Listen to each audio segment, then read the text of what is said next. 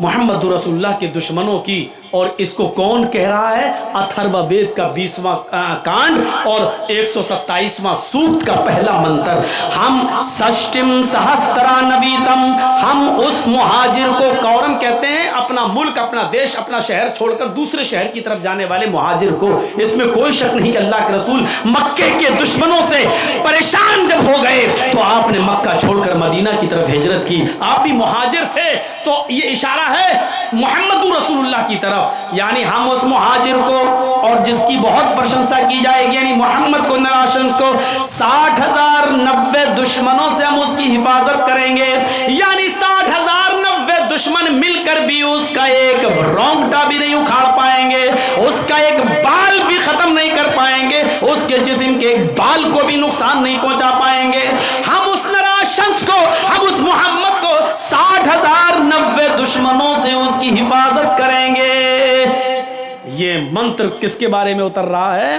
محمد رسول اللہ. ورنہ ہندو بھائی بتائیں، آج بھی تو ہندوؤں میں بہت بڑے بڑے پنڈت موجود ہیں، وہ بتائیں کہ 60,090 دشمن کس کے ہیں، ذرا بتائیں.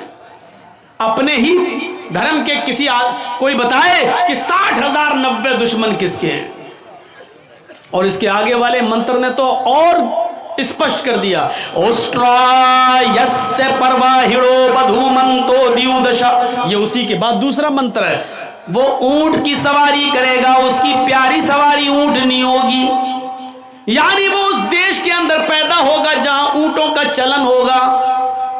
لیجئے، اونٹوں کا چلن ریگستان میں ہے، اونٹوں کا چلن عرب کے اندر تھا. اس کی پیاری سواری اونٹنی ہوگی جس کا مان سمان آکاش کی بلندی کو چھوئے گا. بدھو منتو دیو دشا. دیو مانی 2، دشا مانی 10. سنسکرت میں دیو دشا، دیو 2، دشا 10. 2 اور 10 کتنے ہوئے؟ 12. اس کی 2 اور 10 بدھو منتو پتنیاں ہوں گی. اس میں کتنی چیزیں بتائی گئی؟ وہ کہاں پیدا ہوگا؟ جہاں اونٹوں کا چلن ہوگا. اور اس کی پیاری سواری کیا ہوگی؟ فارچونر نہیں ہوگی، اسکارپیو نہیں ہوگی، انووا نہیں ہوگی. اس کی پیاری سواری کیا ہوگی؟ اونٹنی. یعنی وہ اونٹ کا سفر کرے گا، اونٹ پر بیٹھے گا. اللہ کے رسول صلی اللہ علیہ وسلم تو باقاعدہ اونٹوں پر بیٹھا کرتے تھے. بلکہ آپ نے زندگی کا آخری خطبہ جو حجۃ الوداع کے میدان میں دیا تھا، عرفات کے میدان میں، وہ بھی ایک اونٹنی کے اوپر بیٹھ کر دیا تھا. اور اس اونٹنی کا نام تھا قصوہ اونٹنی تھا. قصوہ، اس قصوہ نامی اونٹنی کے اوپر اللہ کے نبی نے بیٹھ کر حجۃ الوداع کا خطبہ دیا تھا. آپ نے کہا اونٹنی پر کجاوا کس دو. اونٹنی کو لایا گیا، اس اونٹنی کے اوپر آپ بیٹھ گئے اور اس پر بیٹھ کر آپ نے لوگوں کو خطبہ دیا. تو آپ تو اونٹنی کا سفر کیا کرتے تھے، اونٹنی پر بیٹھا کرتے تھے. یہ اگرچہ گھوڑے پر بھی بیٹھے ہیں، کھچر پر بھی بیٹھے ہیں، اور آپ نے گدھے کی سواری بھی کی ہے. کانا رسول اللہ صلی اللہ علیہ وسلم یعود المریض ویشہد الجنازہ ویرکب الحمار ویجیب دعوت العبد. یہ خوبیاں تھی محمد رسول اللہ کے اندر کہ آپ مریض کی عیادت کرتے تھے. مریض چاہے مسلمان ہو یا غیر مسلم، آپ سب کو دیکھنے جایا کرتے تھے. وَيَشْهَدُ الْجَنَازَةَ. آپ جنازے میں شرکت کرتے تھے، مرنے والا کوئی بھی ہو آپ اس کے جنازے میں بھی جایا کرتے تھے. وَيَرْكَبُ الْحِمَارَ. آپ گدھے پر بھی سواری کر لیا کرتے تھے، اور گدھے پر بیٹھنے میں بھی شرم محسوس نہیں کرتے تھے. آپ گدھے کی سواری بھی کر لیا کرتے تھے. اور وَيُجِيبُ دَعْوَةَ الْعَبْدِ. اور معمولی غلام کی دعوت بھی قبول کر لیتے تھے. اس کے گھر جا کر اس کی چٹائی پر بیٹھ کر اس کے ساتھ کھانا کھانے میں بھی آپ کو شرم محسوس نہیں ہوتی تھی. میرے بھائیوں، یہ خوبیاں تھی جناب محمد رسول اللہ صلی اللہ علیہ وسلم کے اندر. بخاری شریف کے اندر یہ آیا ہے کہ اللہ کے رسول کے اندر یہ خوبیاں موجود تھی. تو آپ اندازہ لگا سکتے ہیں اونٹنی کی سواری محبوب سواری تھی نبی کی. اور اونٹ کہاں پائے جاتے ہیں؟ ریگستان میں. یعنی مطلب وہ کہاں پیدا ہوں گے؟ عرب کے اندر. اور تیسری چیز، ان کی پتنیاں کتنی ہوں گی؟ 2 اور 10. کتنی ہو گئی؟ 12. 12 بیوی والا ڈھونڈ ڈھونڈ کے مر جائیں سب لوگ، کوئی نہیں ملے گا. 12 بیوی والا صرف ایک ہی ملے گا، محمد الرسول اللہ. ہمارے تھاپا جی بیٹھے ہیں، پوچھئے جیسس کی، عیسیٰ علیہ السلام کی کوئی پتنی تھی؟ نہیں تھی. بائبل کے آدھار پر ان کو